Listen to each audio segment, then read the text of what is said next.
Ethan Blackwell sat alone in the hushed classroom, the weight of his ambition casting long shadows across the faded wooden desks. The soft hum of the overhead lights was the only sound that accompanied his steady tapping on the keyboard. His essay, boldly titled, "Why Stanford Needs Me," lay crumpled in a corner of his battered notebook, a declaration of hope and a challenge to the limitations imposed on him by his world. For years, Ethan had carried a quiet, relentless fire inside him. Raised by his resilient mother, Simone Blackwell, in a small, run-down apartment on the fringes of the city, he always knew that his destiny was not to merely survive, but to soar. Simone, a hard-working woman whose hands bore the marks of long hours cleaning hospitals, had imbued him with an unyielding belief that determination could transform dreams into reality. And so, on that fateful day, Ethan's pen danced across the paper with a fervor that was both desperate and beautifully resolute. The classroom was emptying rapidly as the final bell of the day neared, yet Ethan remained. His eyes, dark and deep with both hope and sorrow, were locked onto the words he was determined to perfect. Every sentence was crafted with painstaking care, every word a step toward proving that no adversity was too great to surpass. In his mind, "Why Stanford Needs Me" wasn't just a title, it was a promise, a battle cry against the voices that always said, "You're not enough." At that moment, the door creaked open silently, and Ms. Rosalind Redwood entered.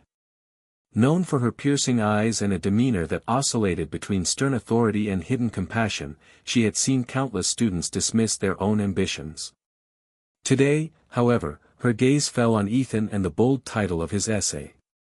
A flicker of disbelief flashed across her face, followed by a cascade of condescending laughter that cut through the silence of the nearly deserted room. "Stanford, Ethan. Do you really think that institution needs someone like you?" Ms. Redwood's tone was laced with both pity and derision as she sauntered closer. There was no malice in her words, yet every syllable struck Ethan with the force of a weighty verdict.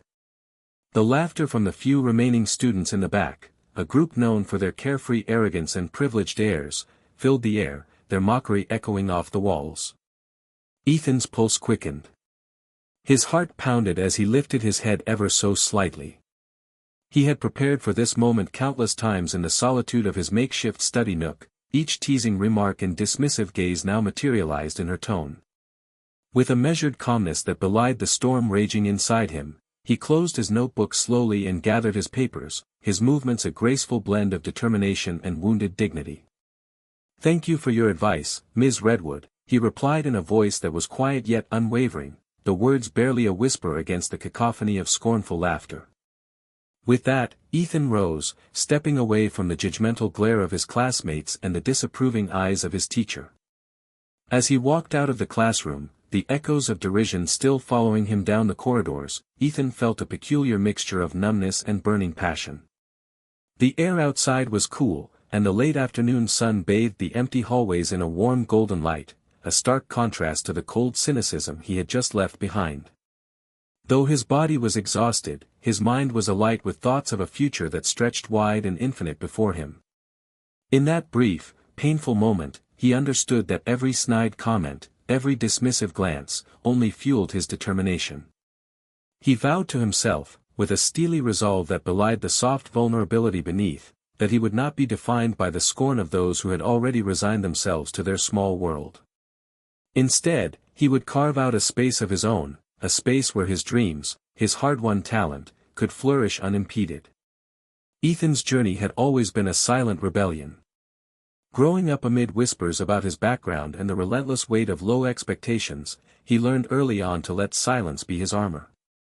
His mother, Simone, had taught him that the true measure of a person was not in the accolades of others but in the strength of one's inner conviction. She had often reminded him, "Don't let anyone tell you that you don't belong, Ethan. Your dreams are yours to claim, no matter how far they stretch." And in those quiet moments, surrounded by the comforting hum of the night outside his window and the fading echoes of a day full of scorn, he remembered her words like a mantra. In his solitude, amidst the stark reality of a crumbling classroom and the empty halls of a school that was quick to dismiss his potential, Ethan realized that true courage was not the absence of fear but the decision to rise, again and again, in spite of it.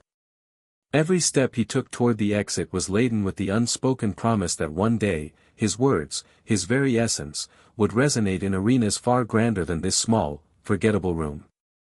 The journey was daunting, filled with countless obstacles, whispered doubts, and obstacles too numerous to count. Yet in the quiet moments when the world seemed to conspire against him, Ethan found solace in the soft rhythm of his heartbeat and the quiet persistence of his dreams. His eyes, though often filled with the sorrow of unrealized potential, shimmered with the undeniable glimmer of hope, a hope that one day, institutions of power and privilege would recognize the brilliance hidden within a quiet mind. As he stepped out into the bustling city streets, the noise and bustle of daily life clashed with the serenity of his inner world. Each passing face, busy and indifferent, reminded him of a society that often overlooked the depth of one's soul simply because it did not fit the conventional mold. And yet, in that same teeming sea of faces, he clutched his notebook, a tangible symbol of his ambition and testament to his refusal to yield. His journey had just begun, and already the path was strewn with adversity. The mocking laughter and dismissive smirks would become the fuel that ignited his creative fires. And while the echo of Ms. Redwood's voice still lingered like a bitter reminder of those who could not see past the limitations of their own lives, Ethan's resolve only hardened further. It was in moments like these, quiet, despairing, and painful, that the seeds of greatness are sown. The contrast between the oppressive atmosphere of his surroundings and the vivid vibrancy of his inner world spoke volumes about the human spirit's capacity to overcome and transcend. Every step that echoed down that empty corridor was a declaration, a silent vow that nothing would stand in the way of his dreams. In the following weeks, Ethan would come to realize that the journey to prove oneself is as much about inner discovery as it is about external triumphs. That day marked a turning point, the moment when he decided not to let the sting of disdain define him but rather, to let it propel him forward into realms where his voice would, one day, shake the very foundations of the institutions that doubted him. Now, as the golden hues of twilight faded into the gentle darkness of the evening, Ethan's silhouette became just one among many in a city that pulsed with the rhythm of dreams, both broken and beautifully resilient. His quiet rebellion was a promise to himself and to the world, that dreams are not measured by the privilege of one's birth, but by the courage to stand tall in the face of overwhelming odds. What would you do if you were in Ethan's shoes? Ethan Blackwell's footsteps reverberated on the quiet pavement as he made his way home after that fateful day in the classroom. The world around him appeared unchanged, busy streets, flickering neon signs, and the distant rumble of urban life, yet inside, his heart throbbed with the echoes of betrayal, determination, and a longing to uncover the hidden truths about his past. Every step carried him deeper into memories that had been veiled by time and silence. The modest apartment building he called home stood in a worn-down part of the city, its faded brick facade a stark testament to lives woven with struggle and resilience. As he climbed the creaking stairs, his thoughts wandered to the whispered stories he had overheard long ago, a patchwork of fragments that hinted at a legacy far richer and more complicated than the modest life he shared with his mother, Simone Blackwell. Inside the apartment, the familiar aroma of simmering spices and the soft murmur of an old radio welcomed him back. Simone was sitting at the small kitchen table, a gentle smile lighting up her tired eyes, even as the lines of hardship marred her face. Despite the weight of the world she bore on her shoulders, her presence was a soothing balm to Ethan's turbulent thoughts. "Rough day, my dear?" she asked softly as he dropped his bag and sank into a creaking chair. Ethan hesitated for a moment, the aftershocks of the day still lingering like shadows at twilight. "Yes, Mom. But it's these moments that remind me exactly why I have to keep pushing forward." His voice was thick with a mix of sorrow and determination. He couldn't help but glance at the battered old journal that lay hidden on a shelf, a journal whose pages whispered secrets of a father he barely remembered. Simone's eyes softened at the sight of her son's furrowed brow. "You know, Ethan, there are parts of your father's story that I never really had the chance to share with you. Stories that carry more than just regret, they hold lessons, love, and the spirit of a man who believed in you even before you knew it yourself." Her words were both a comfort and a provocation, stirring a latent need within Ethan to learn about the man who had mysteriously vanished from his life, leaving behind nothing but whispers and a Harvard sweatshirt he'd seen only in faded photographs. That evening, after they had shared a quiet meal and exchanged half-whispered reminiscences, Simone led Ethan to the attic. It was a cramped, dust-laden space filled with relics of the past.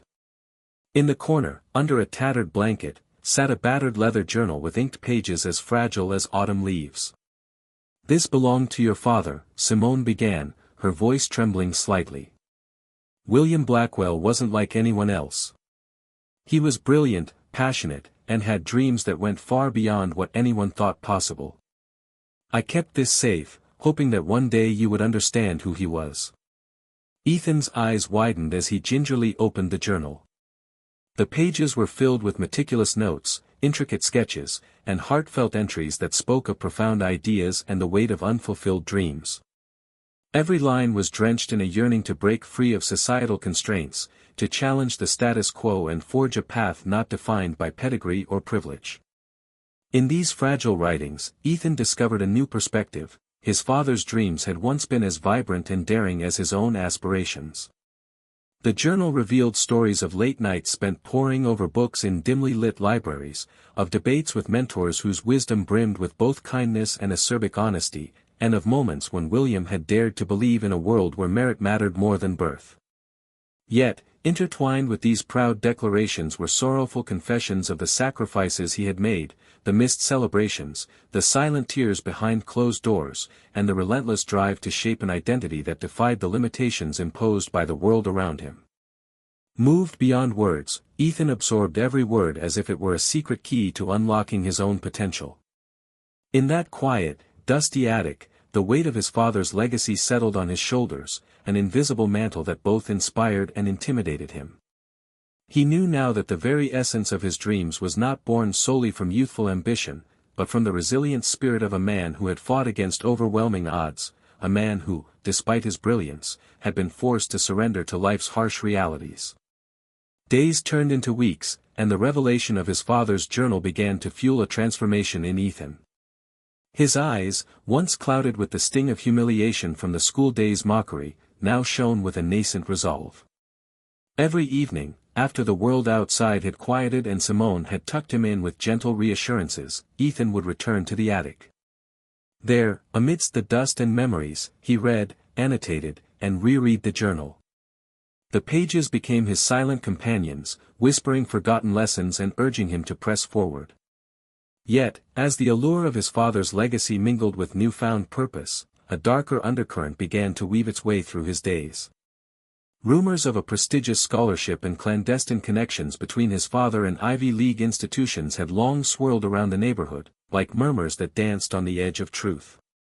Though Simone had always remained guarded about those days, Ethan started to piece together fragments of stories, that his father's brilliance had once shone in hallowed halls, that his ideas had challenged the established order, and that his untimely departure had been mired in controversy. Simone's eyes would occasionally flicker with unspoken pain when the conversation turned to these elusive tales. "I always wanted to tell you everything," she would say, her voice soft and pained, "but sometimes the past is a place full of shadows, and not all shadows are easy to step out of." It was in these moments of vulnerability that Ethan realized the true complexity of his father's life, a tapestry interwoven with love, ambition, sacrifice, and heartache. One chilly evening, as rain pattered against the window panes and the city outside was wrapped in a gentle, sorrowful lullaby, Ethan approached Simone with a trembling curiosity. "Mom, do you think I'll ever be able to understand the man he was? I mean, truly understand why he had to give up on his dreams and why everything turned out the way it did?" Simone looked at her son, a mirror of her past self, full of yearning and courage, and sighed deeply. "Sometimes, my dear, understanding isn't about finding clear-cut answers. It's about embracing the complexity of our history, the triumphs as much as the losses. Your father had dreams so vast that the world wasn't ready for him, and in his struggle to be heard, he paid a price that neither of us could have imagined."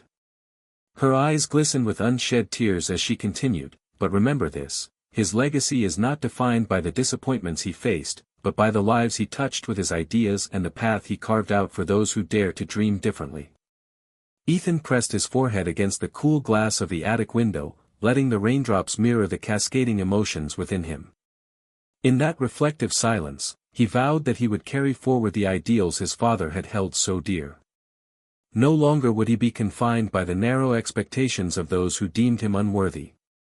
Instead, he would harness the rich, complicated legacy hidden in those fragile pages, transforming it into a beacon of hope for his own journey. As the weeks unfolded, Ethan began to incorporate the lessons from the journal into every aspect of his life. His writing took on a depth and authenticity that began to stand out, even in a school environment that had once mocked his aspirations. The raw, unfiltered emotion that ran through his essays echoed the passion of his father's words, the steady, inspiring call to challenge the boundaries set by society. His essays transformed from mere assignments into powerful testimonials of resilience, defiance, and love. He began to share snippets of his writings during class discussions, weaving in anecdotes about the lessons he learned from late-night readings in the attic. Yet, no transformation comes without its share of struggle. The more Ethan delved into the depths of his father's past, the more he encountered forces determined to keep certain truths locked away. There were those in the community, haunted by old grudges and unwilling to see change, who whispered that some legacies were better left buried in history. Even within the walls of his school, amidst a melange of supportive peers and resentful detractors, Ethan found that his burgeoning voice stirred both admiration and hostility. In the midst of this emotional upheaval, a subtle metamorphosis began to take shape. Ethan's increasing confidence brought him new allies, friends who saw in him the promise of something extraordinary.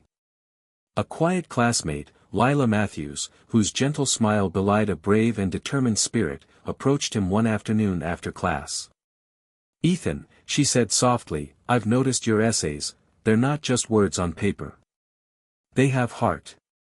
They remind me that sometimes the most powerful stories come from those who carry their past like a badge of honor. Would you ever share your journey with us more openly?" Her question, sincere and unassuming, ignited within Ethan a spark of purpose. He realized that his writing, which had once been a solitary act of defiance, could serve as a rallying cry for others who felt voiceless. In the hushed corners of the school library, under the soft glow of table lamps, Ethan started hosting small gatherings where he would read his writings aloud and invite others to share their own tales of triumph and sorrow. These sessions became sanctuaries of expression, a place where the echoes of a painful past could be transformed into a collective strength for the future.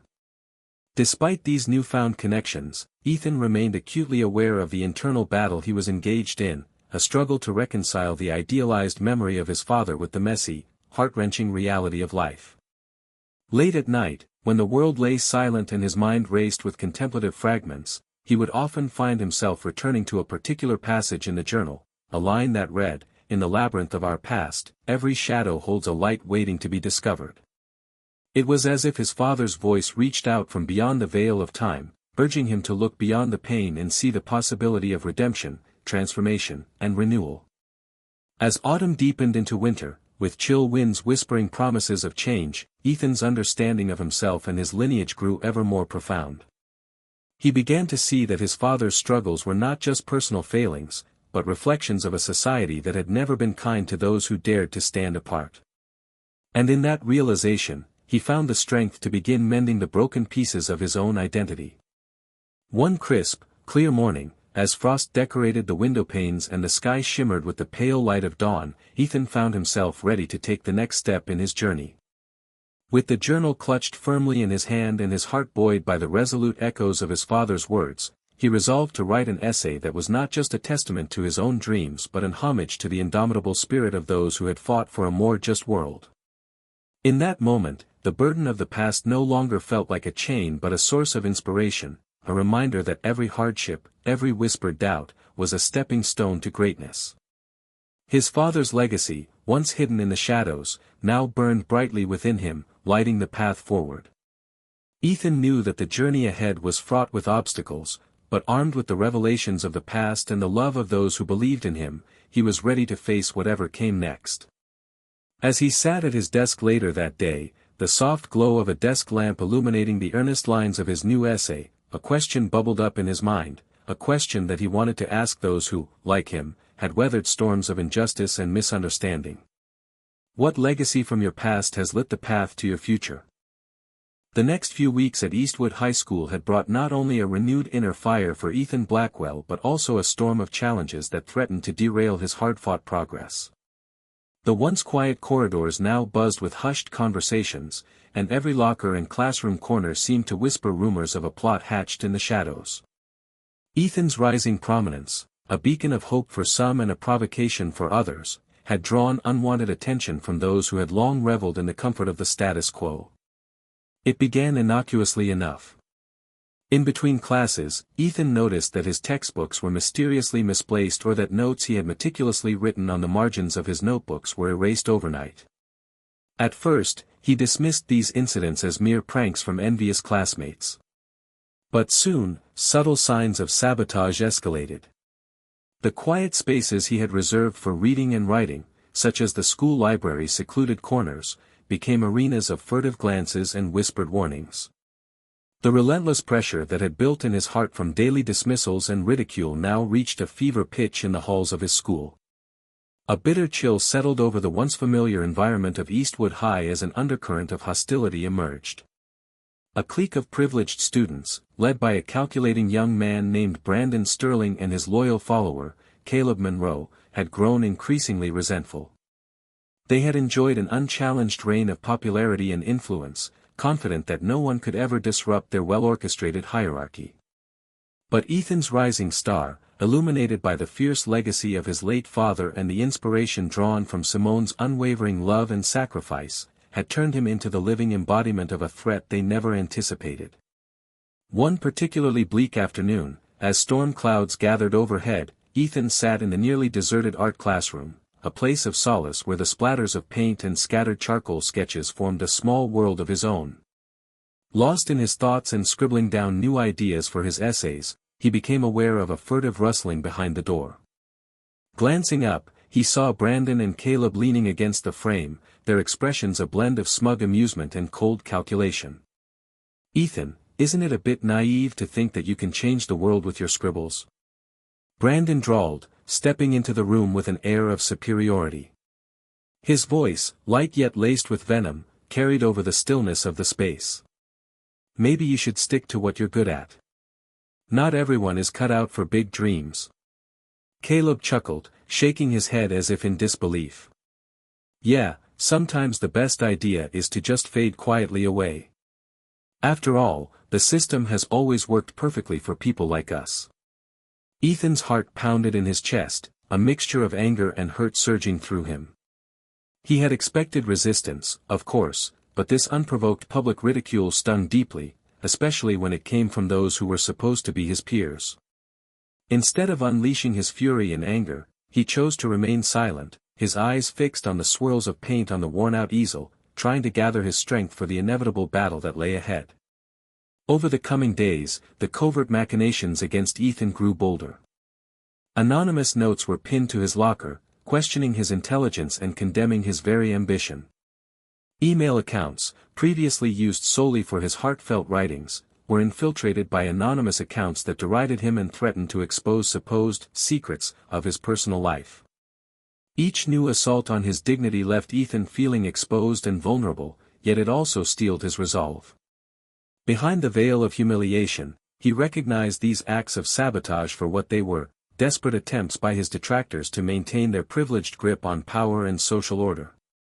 Despite the turmoil, Ethan found steadfast refuge in the attic sessions he held with a small, diverse group of friends, students who, like him, came from backgrounds that society had unfairly judged. Under the soft, flickering glow of a single desk lamp in the back of the school's library, they gathered to share their stories and struggles. Lila Matthews, whose empathetic words had already sparked a connection with Ethan in earlier days, led the discussions with a gentle but insistent encouragement to rise above adversity. Her soothing voice, combined with the heartfelt confessions of classmates who too had faced personal demons, built an unexpected fortress of solidarity. Yet, even this safe haven was threatened when whispers began to emerge that someone within the school had been entrusted with the sole purpose of monitoring Ethan's progress, and perhaps, more insidiously, orchestrating his downfall. Teachers who once viewed him with even a glimmer of respect suddenly exchanged wary looks, and the school's administration began to scrutinize his every move.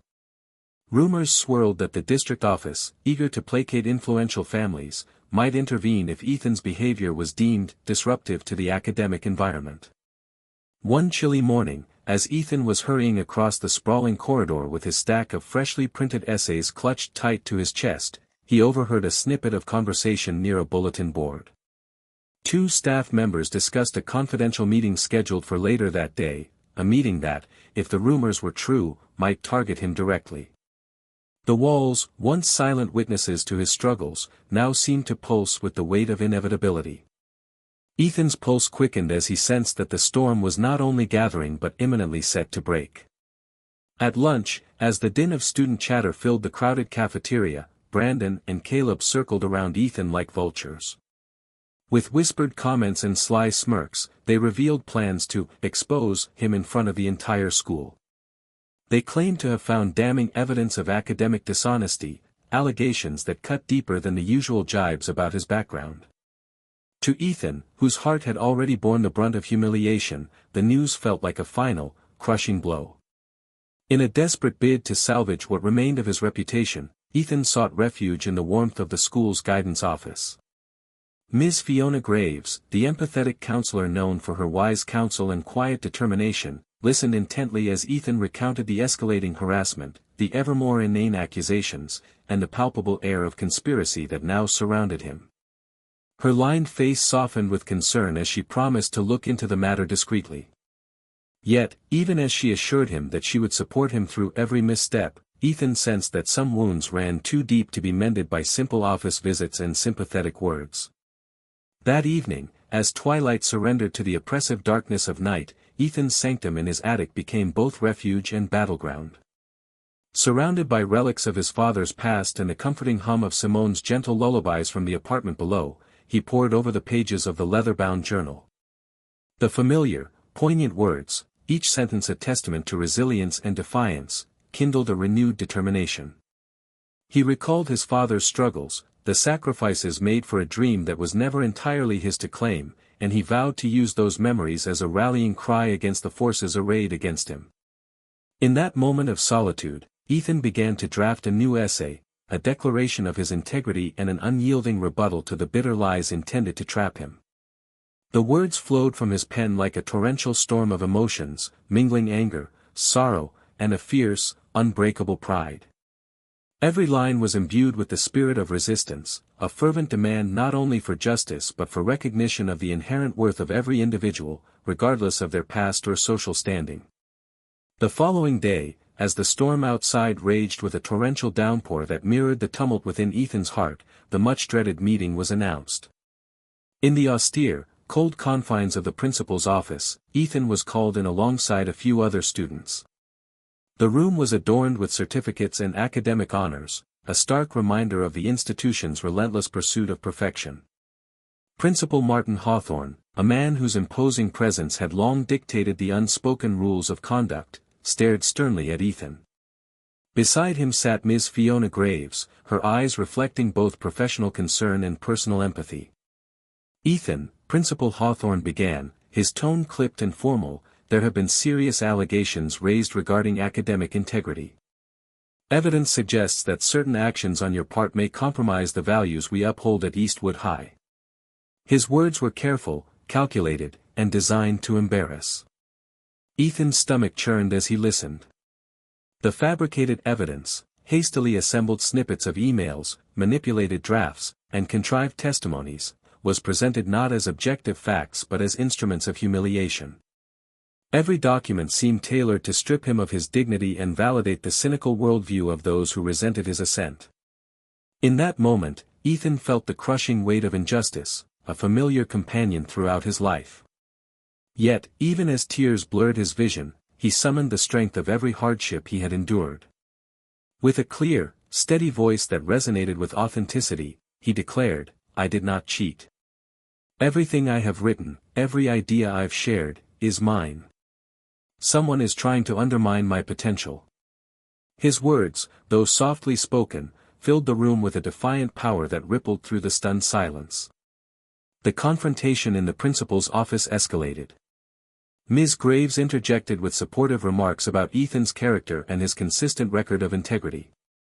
But the room soon descended into a cauldron of accusations and counter-accusations, with voices raised in fervor and eyes darting in disbelief. Amid the chaos, Brandon and Caleb's influence became all too evident. Their network of whispered alliances and hidden documents had seemingly tipped the scales of authority against him. Outside the meeting room, in the dimly lit corridor, Ethan's inner circle gathered in secret. Lila Matthews, along with a couple of other courageous friends, offered quiet reassurances. "We know who you are, Ethan," Lila said, her hand warm on his shoulder. "This is just another battle, and we'll fight it with you. Let them try to define you by their lies, we know your truth." Armed with this support and the indomitable echo of his father's legacy, Ethan resolved that this crisis would not define him. That night, as rain hammered relentlessly at the windows of Eastwood High, he drafted a passionate response, a manifesto on integrity, resilience, and the quiet power of unwavering belief. He composed an open letter, not just for the school's administration, but for every student who had ever been marginalized or dismissed for daring to dream. In his letter, he recounted his journey, the sacrifices made by those before him, and the beauty of forging one's path against insurmountable odds. When the letter was distributed across the school's internal network and even leaked on social media, it ignited a spark of rebellion. Students who had long felt silenced by the rigid hierarchies of privilege found solace in his words. Teachers began to view him with a newfound respect, their earlier indifference replaced by the recognition of his relentless authenticity. The administration, now on the defensive, convened emergency meetings to address the fallout. Principal Hawthorne, visibly shaken by the public's response and the outpouring of support for Ethan, was forced to confront not only the manipulated evidence but also the deep-seated inequities that had long festered in the corridors of Eastwood High. Questions were raised about fairness in a system that rewarded conformity over courage. Even as the institutional machinery churned with bureaucratic inertia, Ethan continued to fight his battle on two fronts, inside the rigid walls of the school and within the soft recesses of his own heart. The saboteurs, once confident in their ability to dismantle his progress, found themselves grappling with an unexpected counterforce, a movement fueled by authenticity and solidarity. Late one night, alone in his small room, Ethan reread a passage in his father's journal, the ink now a symbol of both a painful past and a luminous future. In every trial lies an opportunity to redefine the self. He allowed himself a moment to marvel at how adversity, however cruel, could be transformed into the fuel of an unstoppable revolution. Every tear, every whispered insult had sharpened his resolve and refined his voice. In the quiet aftermath of that tumultuous week, as the storm outside subsided into a tentative calm, Ethan emerged not unscathed but unbowed. His open letter continued to circulate, sparking discussions at breakfast tables, in classroom debates, and even in the hallowed halls of the administration. The energy of his words transcended the immediate crisis, heralding a shift in the school's very culture, one that embraced the raw, unfiltered truth over carefully polished facades.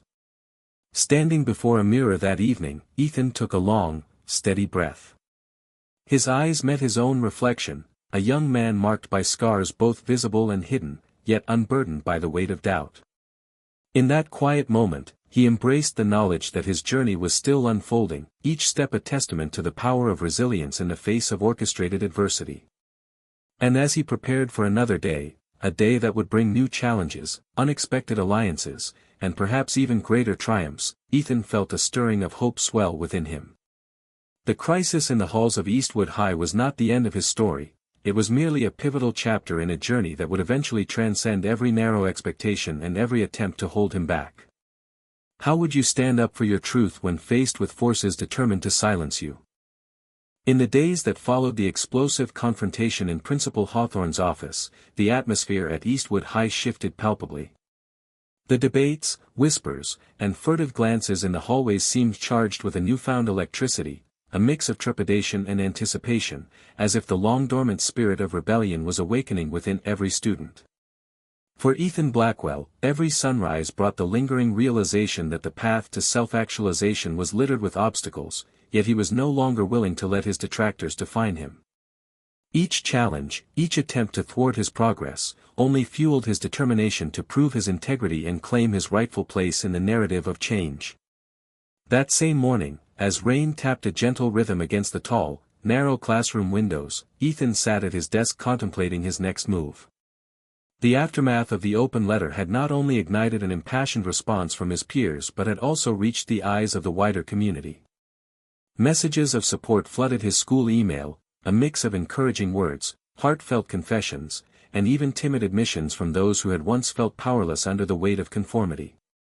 Yet, amid the positive flurry, a gnawing uncertainty remained. If the very system he fought against could be so easily manipulated, how could he ever truly dismantle the entrenched layers of injustice within his school?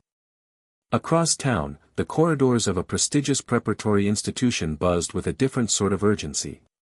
In a quiet office lined with oak bookshelves and awards glimmering under soft light, Dean Malcolm Rivers of Stanford University reviewed the unfolding events at Eastwood High.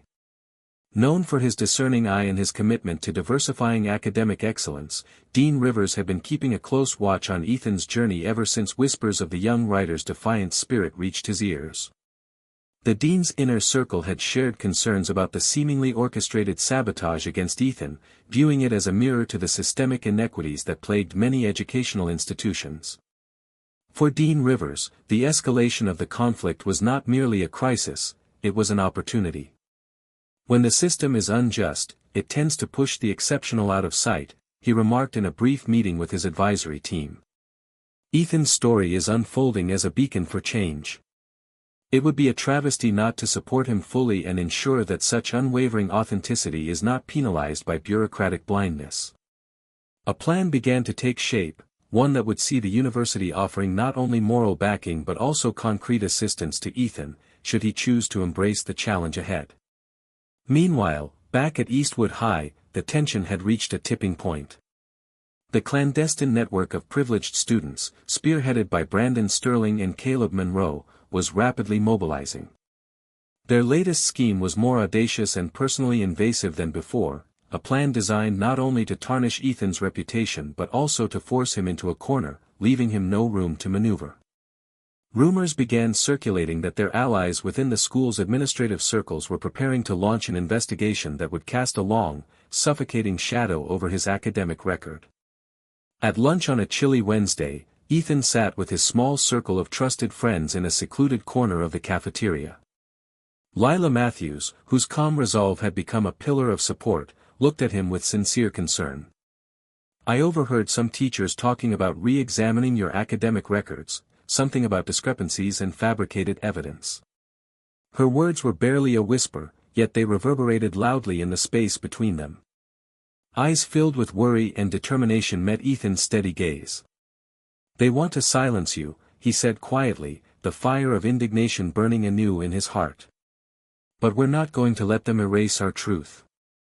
As the hours passed and the tension deepened, a curious turn of events began to unravel. Ms. Fiona Graves, the compassionate guidance counselor, scheduled an emergency meeting with Ethan after school. Her eyes were lined with worry, and her voice quavered slightly as she gently broached the subject.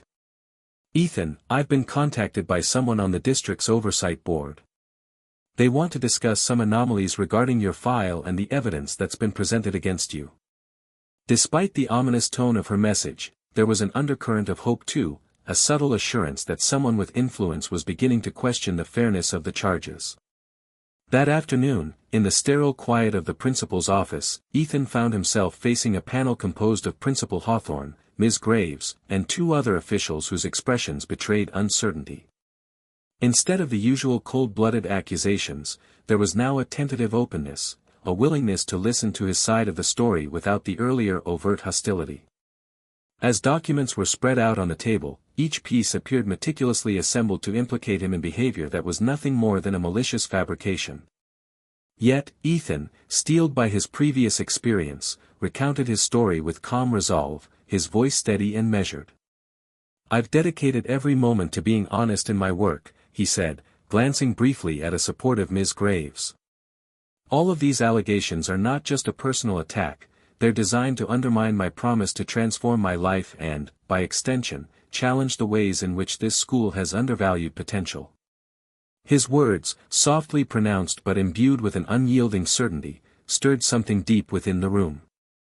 Slowly, a murmur of doubt began to undermine the once rigid narrative prepared by his detractors. After what felt like hours of questioning, the panel reached an interim decision: Ethan would be placed under a provisional review rather than a full-blown disciplinary action, pending further investigation. It was a small victory, a momentary reprieve from the relentless assault, and it signaled that the powerful network behind the sabotage was not as invincible as they had presumed. Ethan's relief, though mingled with lingering unease, was palpable. The school authorities had been forced to acknowledge the possibility of error or, at the very least, the existence of a more complex truth. Over the next several days, the atmosphere at Eastwood High became a microcosm of a battle between old hierarchies and emerging voices of change. Underneath the glare of scandal, secret alliances blossomed. A few once silent teachers began to express their support for Ethan, sharing stories of their own struggles against institutional biases. Whispered conversations in the hallways and furtive nods in classrooms began to paint a picture of a community slowly awakening to the injustice that had been so expertly concealed. Then, just as Ethan was beginning to find his footing amid the chaos, an unexpected email arrived on his modest laptop. The sender was none other than Dean Malcolm Rivers himself.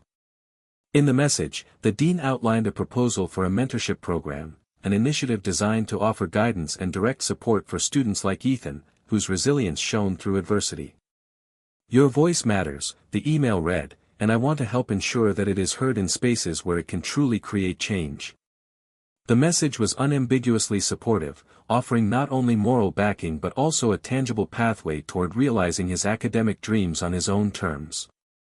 For Ethan, reading the dean's email was a moment of transformation. It was as if a door, long firmly shut by the forces of privilege and prejudice, had been flung wide open. Inspired anew, he began to correspond with Dean Rivers, sharing his perspective, his personal struggles, and the painful yet empowering experiences that had shaped his journey thus far. Their exchanges, both earnest and challenging, became a lifeline, a network of guidance and mentorship that bolstered Ethan's courage and provided him with insights into navigating the labyrinthine world of academic institutions.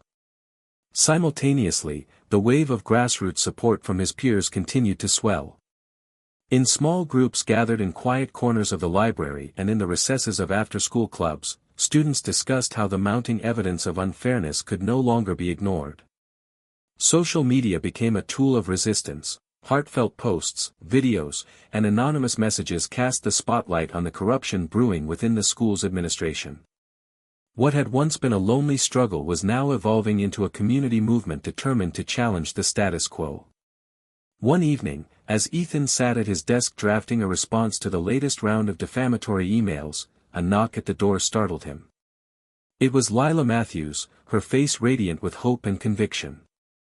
"Ethan," she began, her voice trembling slightly with excitement, "I've been organizing a meeting tonight, a small forum for those of us who feel that our voices have been erased for too long. I think it's time we come together, share our stories, and demand that change happens from within. Will you join us?" Without hesitation, Ethan agreed. That night, in a cramped but warm community center space adorned with handmade posters and lanterns, a dozen students, from varied backgrounds and with varied struggles, gathered. The meeting was not merely an emotional catharsis, it became a platform for strategic planning. Lila stepped forward and, after a heartfelt recount of her own journey and the obstacles she'd faced, proposed a series of initiatives, workshops on leadership, sessions on how to document and report institutional abuses, and opportunities to engage directly with sympathetic staff members and administrators. Ethan took the stage for a brief moment amid the meeting to share his vision, a future where every student, regardless of their background or the weight of their history, was empowered to create their own destiny. His words, drawn from the well of his own experiences and enriched by the legacy of his father's journal, resonated with those present. We must never allow fear or prejudice to dictate the terms of our future, he declared passionately. Our story is not just about surviving adversity, it's about transforming it into a legacy of empowerment for those who come after us. The forum ended with enthusiastic applause and a collective commitment to action. Although the battle was far from over, that night brought a sense of community and purpose that had been missing in the long, lonely corridors of Eastwood High. Each participant left with a renewed sense of determination, as if the unity forged in those few hours could indeed challenge the oppressive structures that had long reigned over their academic lives. In the days that followed, the atmosphere at the school continued to evolve. The administration, pressured by mounting public scrutiny and bolstered by the clear evidence of collective dissent, initiated an internal review of the procedures that had allowed the sabotage to occur. Principal Hawthorne, once the stern arbiter of outdated rules, began to listen more, his icy detachment giving way to tentative openness as he recognized the cracks in a system that had long ignored voices like Ethan's. Meanwhile, Dean Rivers maintained regular contact with Ethan, providing insights into prestigious academic environments that valued authenticity and grit over polished veneer. Their email exchanges and occasional phone calls became a lifeline, knitting together a bridge from the beleaguered corridors of Eastwood High to the promising, albeit challenging, realm of higher education. In every message, Dean Rivers underscored a simple, resonant truth, that true excellence is born not of conformity, but of courage and resilience. As the months passed and the harsh winter began to loosen its grip, Ethan found himself not only fighting for his own dignity but also paving the way for a broader cultural shift within his school. The once powerful clique led by Brandon and Caleb, now isolated and increasingly exposed by their own machinations, found their influence waning. Their carefully contrived network of sabotage and fear unraveled as more students chose to stand in solidarity with Ethan. The whispering corridors of Eastwood High were gradually giving way to bold conversations about fairness, integrity, and the transformative power of truth.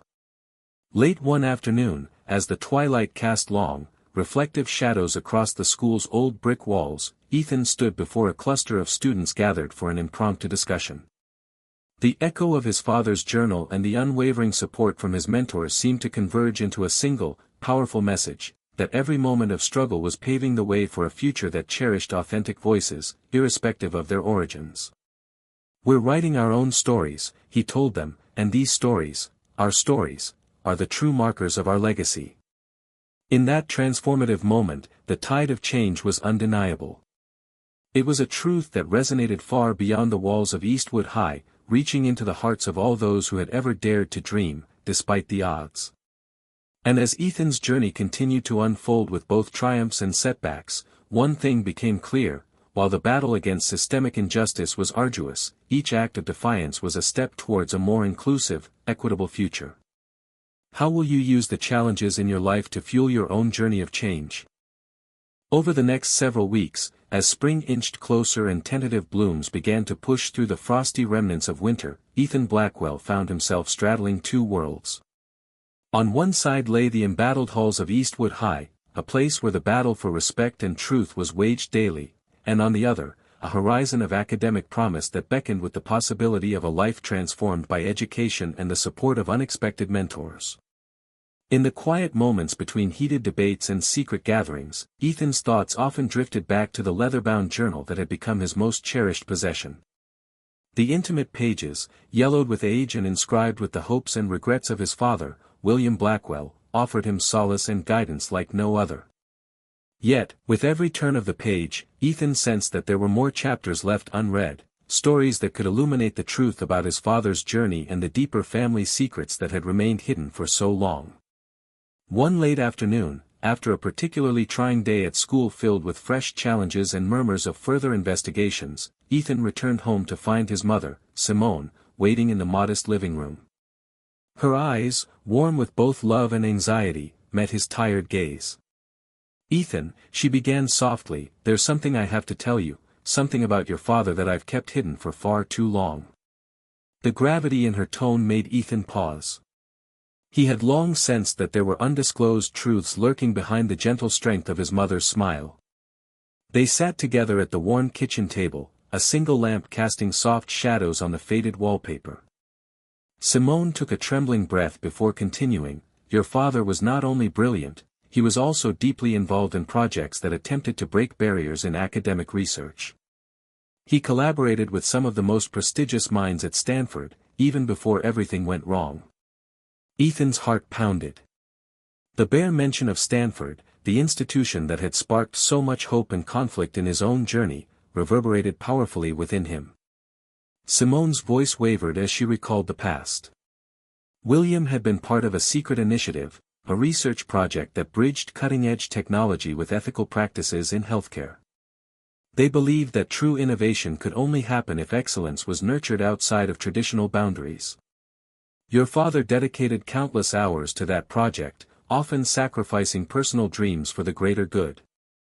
She hesitated, as if weighing the impact of every word, then went on, "But there was a day when the project fell apart. The traditional academic system couldn't accept ideas that didn't fit neatly into their preconceived categories. William was forced to make an impossible choice. He had to step away, to protect his work, and in doing so, he left behind not only his dreams but a legacy so profound it might one day resurface in you." Ethan listened in a daze. The narrative his mother wove was complex, a tapestry of brilliance, sacrifice, and clandestine ambitions that had been stifled by a system so entrenched in tradition that it could barely recognize a revolutionary when he saw one. "So, you're saying I'm part of a legacy that stretches back to this project?" he asked, voice hushed with wonder. Simone nodded, eyes glistening with tears. "Yes, Ethan. Your father believed that his work could light the way for someone like you, a young mind, fueled by passion and resilience, ready to challenge the norms. I kept everything hidden because I feared it might burden you. But now, as I see you fighting for your dreams in the face of so many obstacles, I know it's time for you to know the truth." That night, as the city's lights flickered outside their window and the quiet hum of distant traffic filled the silence, Ethan sat again in his room, the journal open before him. But now, amidst the familiar ink and handwritten notes, were several new pages sealed within a brittle envelope. With trembling fingers, he unfolded a letter dated many years ago, a letter addressed simply to "My hopeful son." The letter detailed his father's ambition, his sacrifices, and his belief that one day, through Ethan, his work and dreams would be vindicated. Among the lines of heartfelt prose, Ethan found sketches of innovative designs, cryptic references to research projects, and even names of collaborators whose reputations had since faded into obscurity. The words mingled pride with sorrow, a bittersweet reminder of the high price of brilliant ideas in an unforgiving world. The revelation stoked a fire within Ethan that burned even brighter than before. He resolved to honor his father's memory by taking the next step in his journey, one that would span beyond Eastwood High and the confines of everyday struggles. The very next day, driven by a newfound sense of purpose and armed with the secrets of his past, Ethan decided it was time to connect directly with the academic world his father had once touched. At lunch, the corridors buzzed with the usual mix of whispers and apprehension, but Ethan's mind was already envisioning a future defined by his own terms. He found himself huddled with Lila Matthews in the school courtyard, planning their next move. "We've got to turn our story into something bigger," Ethan said, his voice resolute. "If we can document what's happened here, the sabotage, the injustice, the strength we've shown, and tie it to a legacy that goes back to my father's work, then maybe we can build a bridge to the academic world that values original voices." Lila's eyes sparkled with agreement, and together they brainstormed ideas for compiling their experiences into a documentary and a series of articles meant to expose the institutional biases and the hidden truths of educational inequity. That afternoon, with a heavy but hopeful heart, Ethan walked into the guidance counselor's office to request a meeting with the district's education board. He had long dreamed of getting his story heard on a grander scale, not just as a student fighting for justice, but as a potential scholar whose personal history was interwoven with groundbreaking academic research. Ms. Fiona Graves, whose unwavering support had comforted him through so many trials, looked at him with a mixture of pride and concern. "Ethan, are you sure you want to take this step?" she asked gently. He nodded without hesitation. "It's not just about me anymore. It's about all of us who have been pushed aside because we dared to dream. And it's about finally honoring the work my father did, a work that was never truly recognized. Ms. Graves smiled wistfully and promised to help him prepare a presentation, offering to connect him with other educators who shared his passion for change. Days turned into restless nights as Ethan toiled over his presentation. He pored over every detail in his father's letters and journal entries, meticulously piecing together the narrative of innovation, sacrifice, and a relentless belief in the power of knowledge. His essays evolved from impassioned defiance to articulate, thoughtful reflections on the intersection of personal legacy and academic achievement. With each word, he felt closer to his father, a man whose voice, though long silenced by institutional apathy, continued to resonate through the generations. The day of his meeting with the Education Board finally arrived. In a room filled with stern-faced officials and stacks of policy documents, Ethan stood before the panel, the air thick with anticipation. His hands trembled slightly as he arranged his notes, but the memory of his father's determined handwriting steadied him. With a calm, clear voice, he explained the hidden history of his family's contributions to academic research, tying the personal sacrifices of William Blackwell to broader issues of access and recognition in the educational system. He argued passionately for the importance of fostering diverse perspectives and honoring the unorthodox paths of those whose brilliance had been overlooked by traditional metrics. Throughout the presentation, Ethan could feel the energy in the room shift. What began as a staid, bureaucratic meeting gradually transformed into a vibrant conversation about innovation, equity, and the role of education in empowering those at the margins. His unwavering resolve, his honest recounting of personal pain and triumph, and the tangible legacy of his father's work sparked genuine interest among the board members. There were murmurs of agreement, nods of understanding, and even a few smiles that hinted at the possibility of change. One board member, an older educator with decades of experience and a gentle demeanor, leaned forward and asked, "Ethan, what do you envision as the role of institutions like ours in fostering the kind of change you speak of?" Ethan took a measured breath before responding, "I see education as a bridge, a place where the potential of every mind is recognized, nurtured, and given the freedom to challenge the status quo. My father's work was about breaking down barriers, and I believe our institutions must do the same, be open to diverse ways of thinking and be willing to take risks on unproven talent." The discussion that followed was both challenging and promising, a candid exploration of the need to reform policies, allocate resources more equitably, and create channels for emerging voices to be heard. Although not every question found an immediate answer, the meeting marked a significant step toward building an academic bridge that could eventually span the chasm between traditional elitism and genuine, inclusive excellence. After the meeting, as Ethan left the boardroom with a tentative sense of triumph, he received a message from Dean Malcolm Rivers. The dean's email was brief yet brimming with encouragement. "Your passion and clarity have not gone unnoticed. I would like to invite you to a campus visit at Stanford to further discuss your ideas and explore potential pathways forward." The invitation was not merely an endorsement of his ideas but a personal call to join a community that, despite its own rigid structures, was beginning to embrace the transformative power of unorthodox thinking. That evening, as Ethan walked home under a sky streaked with the colors of dusk, he felt the full weight and wonder of the day's events. The revelations of family secrets, the raw energy of his personal battles, and the academic opportunity that now beckoned all converged into a single, potent force. With every step, he carried not just the legacy of his father, but also the hopes of a new generation determined to rewrite the rules of success and innovation. In the quiet sanctuary of his room, surrounded by the comforting clutter of cherished mementos and notebooks filled with dreams, Ethan reflected on the journey that had brought him thus far. Every hardship, every act of sabotage, every moment of bitter injustice had been a stepping stone, a painful but necessary part of a process that was gradually forging a bridge from the shadows of the past to the bright promises of the future. He opened the journal once more, running his fingers over the familiar scrawl of his father's hand. "In every trial lies an opportunity to redefine the self," one passage read, echoing in his mind. With a quiet determination, Ethan vowed to not only honor his father's legacy but to use it as a beacon for others who struggled in silence. He would carry the torch of innovation and justice, turning every obstacle into an opportunity for transformation. As the city around him settled into the calm of the night, Ethan felt a deep sense of connection, to his family, his mentors, his peers, and to the countless unseen voices that had fought before him. His journey was far from over, it was evolving, merging the personal with the academic in a narrative that was as much about self-discovery as it was about societal change.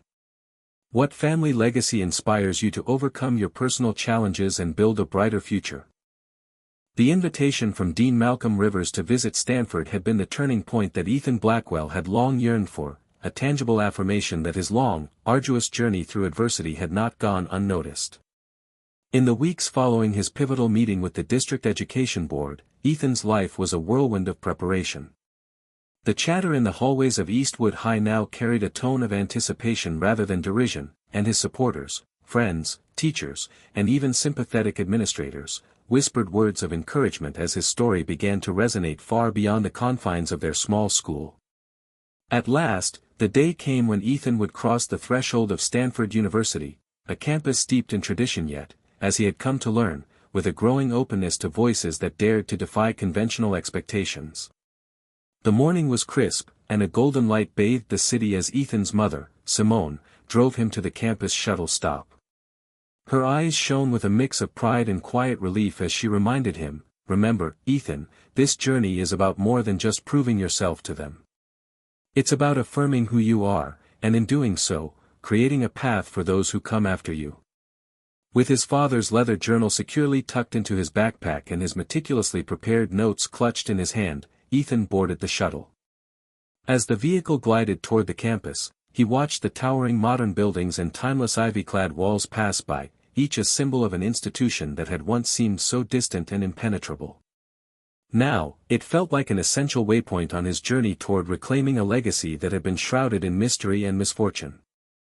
At Stanford, Ethan was warmly greeted by a small group from the admissions office and a few members of the diversity and outreach team who had been following his story with genuine interest. They led him through a maze of tree-lined pathways and historic quads that whispered of countless challenges, triumphs, and transformations over the decades. Every step further into the campus deepened his conviction, this was not merely about academic achievement, it was about joining a community that was beginning to understand the true meaning of potential, regardless of the hand one had been dealt in life. In a quiet lecture hall furnished with polished wooden desks and a giant projection screen, Ethan found himself face to face with an assembly of Stanford faculty, alumni, and administrators. At the center of the panel was Dean Rivers, whose kind but determined gaze acknowledged Ethan's arrival as a breakthrough moment. The session was set as a formal interview and discussion, an opportunity for Ethan to speak candidly about his journey, his inspirations, and the challenges he had overcome. Before the formal questioning began, Dean Rivers introduced Ethan with measured praise. "Today, we have the privilege of hearing from a remarkable young mind whose life experiences have transformed adversity into a powerful narrative of resilience and hope. Ethan Blackwell's story is one that challenges our preconceptions about academic promise and the nature of true excellence." The introduction evoked a thoughtful silence among the audience. With the opening remarks completed, the panel turned to Ethan, inviting him to begin his presentation. Taking a deep breath, Ethan stood in the spotlight, his heart pounding yet resolute. He began by recounting the early days at Eastwood High, the quiet determination that had driven him to write essays that defied the conventions expected of a student from an underprivileged background. He spoke of the ridicule he had endured, the covert sabotages engineered by those threatened by his potential, and the painful yet pivotal moments that had nearly crushed his spirit. Yet, his voice rose steadily above the darkness of his early experiences, fueled by the warmth of his mother's encouragement and the timeless wisdom found within his father's journal. "I learned that every disparaging remark, every whispered insult in the corridors of my school, was not a condemnation of my worth but a challenge to prove that my dreams were valid," he said, his voice echoing with quiet power. "I discovered that the obstacles in our path, no matter how insurmountable they seemed, could be transformed into stepping stones that not only lift us up but also inspire others to rise with us." As Ethan transitioned to the second part of his presentation, he unveiled details of a secret legacy, one that had been kept hidden for years by his mother. He shared the story of his father, William Blackwell, describing the profound contributions he had made in the field of ethical medical research long before his potential was stifled by an unforgiving academic establishment. Photographs, scanned pages of handwritten letters, and excerpts from the leather journal were displayed on the screen, each artifact a testament to the brilliance that had once flourished and was now rekindled in Ethan's determination. The panel listened intently as Ethan recounted how his mother had guarded these memories carefully, burdened by the painful trade-offs of a life built on sacrifice. "My father once dreamed of transforming the way we approach education and innovation," Ethan explained, his eyes reflecting both sorrow and pride. He believed in an academic world where one's background did not define their intellectual capacity or limit their creativity. "In my hands, his legacy lives on, not as a relic of what might have been, but as an inspiration to forge a future where every voice counts."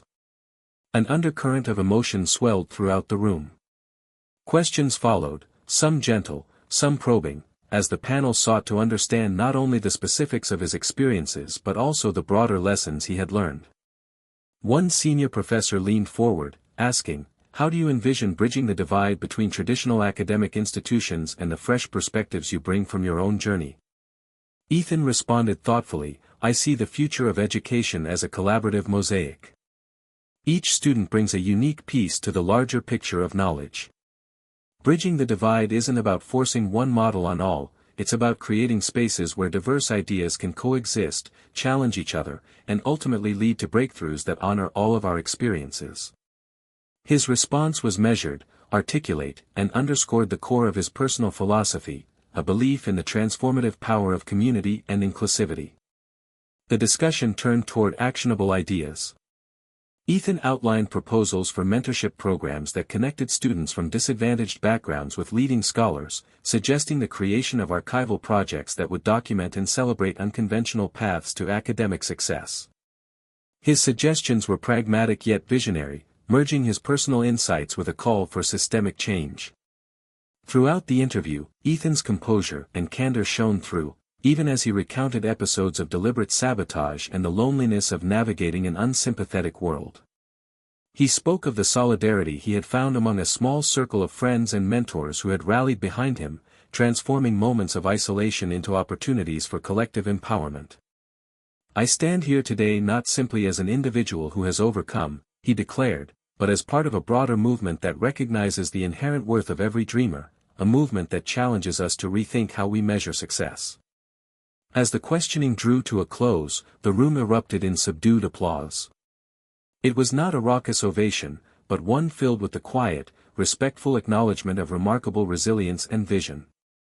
Dean Rivers summarized, "Ethan, your insights affirm that true potential transcends conventional boundaries. Your story redefines what it means to be exceptional, and it challenges us all to create systems that uplift every gifted mind regardless of its origin."